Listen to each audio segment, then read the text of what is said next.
伫咧嘉义市有一栋日本时代起的这嘉义电信局，中正大厦配合在地文书研究单位，伫咧高中开人文社会行读课程，带学生到现场了解迄当时阵的这嘉义电信团队发展一个历史。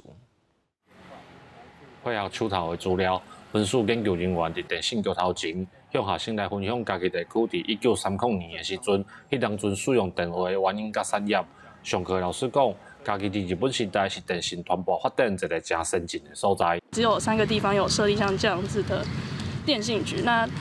嘉义就是在第3个，所以它就是有一定的独特性。高雄。还有台北，还有嘉义，但日本时代敢若有即个3个所在，内底有即个自动交换的电话的机械。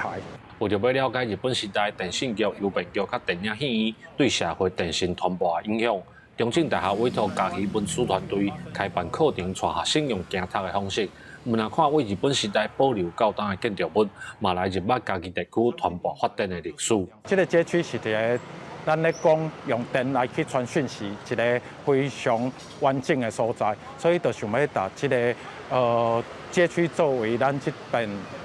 学校导览的一个主要的所在。有这种课程来带来到遮看遮的物件，对因来讲是有足大的帮助啦。对地方的了解，这是一个足好的方式。上课学生表示，进前经过这附近，都唔捌注意过这个建筑物背后的故事。